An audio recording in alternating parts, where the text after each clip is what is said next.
perang antara Israel dan Palestin. Ini bukan perang antara Islam dan Israel. Okey, you orang kena faham dulu. Ada orang kata Israel rampas tanah Palestin. Itu terpulang negara masing-masing dan itu terpulang United Nations, UN. Okey, kita warga negara Malaysia tak patut campur tangan dalam hal ini ya. Kerana siapakah Hamas? Hamas ini ialah satu pertubuhan ya, tuan-tuan kena faham. Ini satu pertubuhan haram dan ia dikategori sebagai satu pertubuhan terrorism activity di United Nations.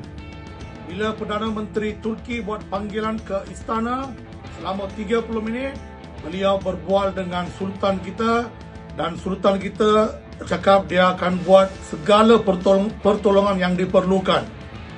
Okey, dan Perdana Menteri Turki dia bersatukan semua negara-negara Islam. I pun tak pastilah untuk apa. Okey, dia nak minta tolong derma ke atau dia nak lawan balik Israel ke, itu saya tak pastilah. Okey, kalau you orang sokong Palestin dan pertubuhan Hamas, maka you orang tolong agama kamu dan rakyat Palestin. Betul? Pada masa yang sama, macam mana sekarang Sultan dan orang-orang Islam memberi sokongan kamu kepada Palestin, macam itu juga pada masa zaman dulu bila masa LTT, okey, berkuat kuasa di negara Sri Lanka, kami sebagai orang Hindu, Tamil memberi sokongan kepada LTTE. Masa itu kerajaan dan polis raja di Malaysia cakap kami ini ialah orang teroris kerana menyokong orang Tamil di Sri Lanka. Kalau kami teroris, apa kata sekarang raja kita dan banyak-banyak orang lagi sokong kepada Palestin dan Hamas. Hamas ialah dikategori sebagai pengganas. Bukan saya, not me, bukan saya. The world, dunia ni dikategorikan Hamas ini sebagai kumpulan pengganas. So, makanya siapa yang sokong untuk Palestin Hamas ini, makanya mereka ialah pengganas. Betul tak? Apa yang saya cakap ni ada logik atau tidak ada logik? Inilah dikatakan karma. Sekarang karma boomerang balik kepada kamu. Siapa-siapa yang cakap LTT itu ialah pengganas, makanya sekarang boomerang. Itulah dikatakan karma. Kalau polis raja di Malaysia ini berani, tangkaplah Sultan. Tangkap semua masuk dalam SOSMA.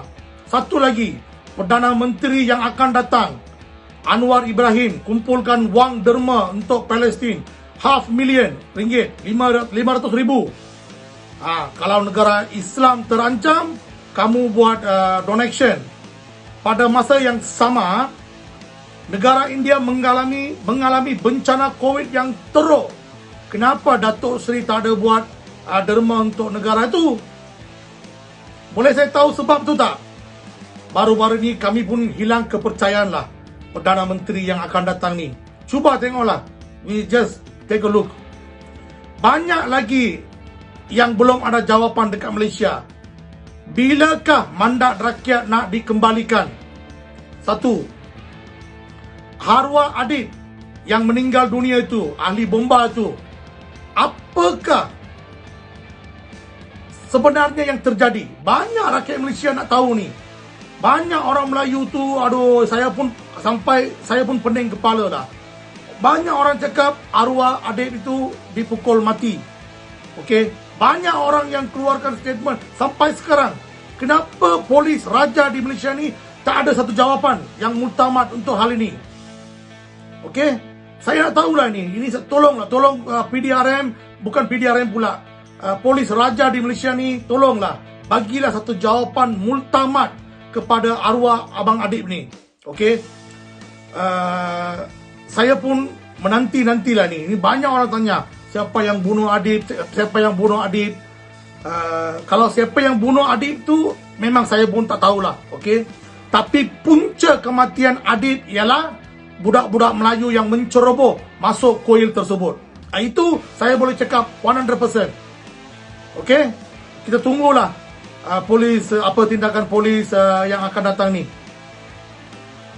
Janganlah kalau polis raja di Malaysia dan raja kita dan untuk semualah ahli-ahli politik ni, jagalah seluar dalam kita. Okey?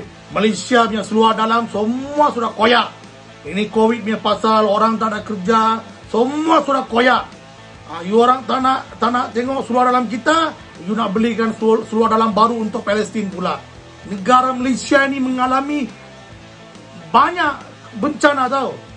Diskriminasi. Masa sekarang ni COVID-19, banyak yang kehilangan kerja. Banyak orang Melayu yang susah, banyak orang India yang susah, banyak orang Cina yang susah. Bantulah kami dulu. We are the nation of Malaysia, okay? Datuk Seri Anwar Ibrahim, you kena faham dulu. Masa you duduk dalam penjara, adakah orang Palestin mari bantu sama you? Adakah orang Palestin mari undi sama you? You kena fikir ini dulu. Rakyat Malaysia, we are the nation. You should treat us, not other country, you know. We are multiracial here. Malay, Chinese and Indian, okay? When India suffer in COVID, you no need to help. Because that's not your religion. That's my religion, right? So janganlah macam ni, okay? Kalau boleh, kita janganlah nak jadi hero kepada mata dunia ni. Don't try to be a hero, Malaysia, okay? Take care yourself, take care your people first, okay? If can, we pray for Israel, we pray for Palestine, we pray for all human over there. Make sure we pray to the God. Jangan kehilangan nyawa. Itu juga, okay? I pray for Palestine and I pray for Israel too, okay? Because we all are human. With fight, we cannot end anything. Goodbye and thank you very much.